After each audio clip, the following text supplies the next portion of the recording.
بسم اللہ الرحمن الرحیم۔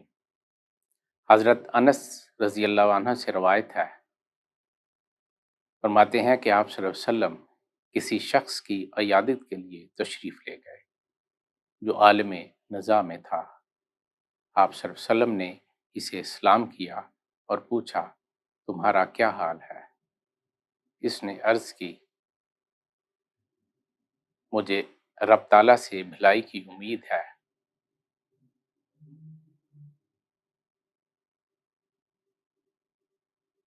مجھے اپنے گناہوں کے بارے میں خوف ہے۔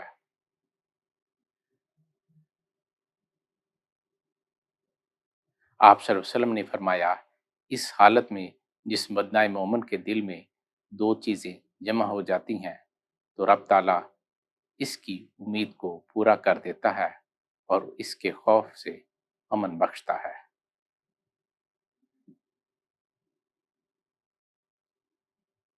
حضرت ابن عباس رضی اللہ عنہ سے روایت ہے کہ جب آپ صلی اللہ علیہ وسلم مریض کی عیادت کرتے تو اس کے سر کے پاس بیٹھ جاتے، پھر 7 بار یہ دعا کرتے اگر اس کی موت میں تاخیر ہوتی تو اسے تکلیف سے نجات مل جاتی۔ اسأل اللہ العظیم الرب العرش العظیم ان یشفیک